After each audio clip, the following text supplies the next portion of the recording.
భారీ వర్షాలతో తూర్పు గోదావరి జిల్లాలో వాగులు వంకలు పొంగి పొర్లుతున్నాయి. ధవళేశ్వరం బ్యారేజ్ కు భారీగా వరద చేయడంతో సముద్రంలోకి 3,46,000 క్యూసెక్ల నీటిని విడుదల చేశారు అధికారులు.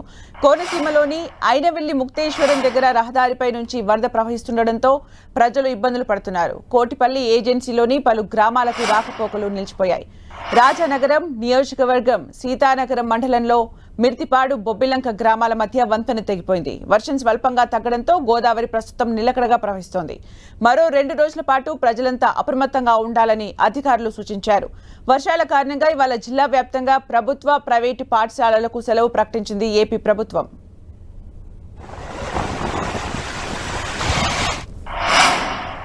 ఇక పూర్తి అప్డేట్స్ మా ప్రతినిధి సతీష్ అందిస్తారు. సతీష్.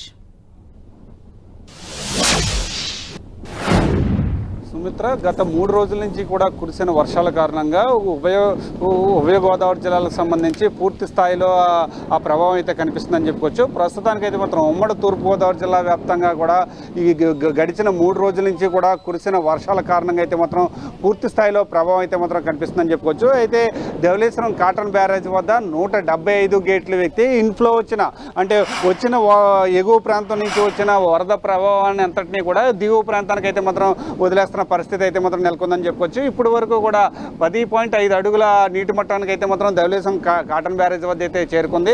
అయితే గడిచిన 3 రోజుల నుంచి కూడా చింతూరు ఏజెన్సీ ప్రాంత వాసులు అయితే మాత్రం తీవ్ర ఎఫెక్ట్ అయితే మాత్రం కనిపిస్తుందని కూడా చెప్పుకోవచ్చు. అయితే అల్లూరు సీతారామరాజు జిల్లాని రెడ్ అలర్ట్గా కూడా ప్రభుత్వం ప్రకటించింది. అయితే తూర్పుగోదావరి జిల్లా కోనసీమ ఈ 2 ప్రాంతాలని కూడా ఆరెంజ్ అలర్ట్లో కూడా ఆరెంజ్ అలర్ట్ అయితే మాత్రం ప్రకటించినట్లయితే మాత్రం తెలుస్తుంది. ఏదేమైనప్పటికీ కూడా ఏజెన్సీ ప్రాంతంలో పరిస్థితి అయితే మాత్రం భయాందోళనగానే ఉందని కూడా మనం చెప్పుకోవచ్చు. అయితే చింతూరు నుంచి ఒడిశా వెళ్ళే ప్రధాన రహదారిపై నుంచి కూడా వరద ప్రభావం అయితే మాత్రం కల్లేరు దగ్గర అయితే మాత్రం వరద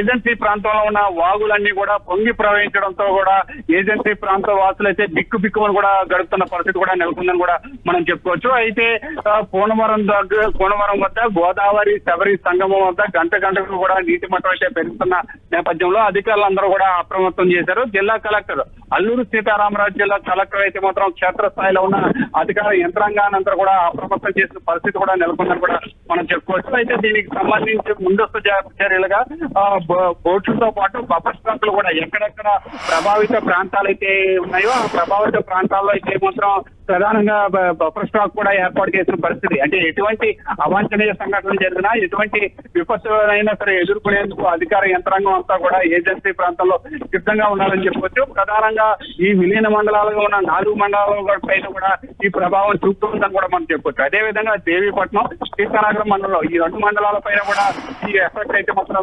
కనిపిస్తుంది. అయితే సీతానగరం మండలంలో మిర్చిపాడు దగ్గర వంతెన అయితే మాత్రం తెగిపోయిన పరిస్థితి కూడా నెలకొందని కూడా మనం చెప్పొచ్చు. అయితే గత 3 రోజుల నుంచి కూడా ఎడతెరపు లేకుండా ఇది ఏజెన్సీ తూర్పుగోదావరి జిల్లా కోనసీమ 3 ప్రాంతాలలో కూడా ఎడతెరపు లేకుండా వర్షాలు కురవడంతో ఆవేదన అయితే మాత్రం బయటకు రావాలంటేనే కూడా భయపడే పరిస్థితి అయితే మాత్రం కొనసాగుతుందని కూడా మనం చెప్పొచ్చు. ఏమైనప్పటికీ కూడా 4 జిల్లాలకు సంబంధించిన ఇటు అల్లూరు సీతారామరాజు కావచ్చు, లేకపోతే తూర్పుగోదావరి జిల్లా, కోనసీమ, కాకినాడ జిల్లా ఈ 4 జిల్లాలకు సంబంధించిన కలెక్టర్లు కూడా అప్రమత్తం అయ్యారు. అయితే కాకినాడ జిల్లాకు సంబంధించి బంగాళాఖాతంలో ఏర్పడిన అల్పపీడనం వాయుగుండంగా మారడంతో కాకినాడ పోర్ట్ లో అయితే 3వ ప్రమాద హెచ్చరికలు కూడా జారీ చేసి సముద్రంలో వేటకి ఎవరిని కూడా వెళ్ళొద్దని చెప్పి ఆదేశాలు కూడా జారీ చేసిన పరిస్థితి కూడా ఇక్కడ నెలకొందని కూడా మనం చెప్పొచ్చు. మిత్ర, thank you Satish for the updates.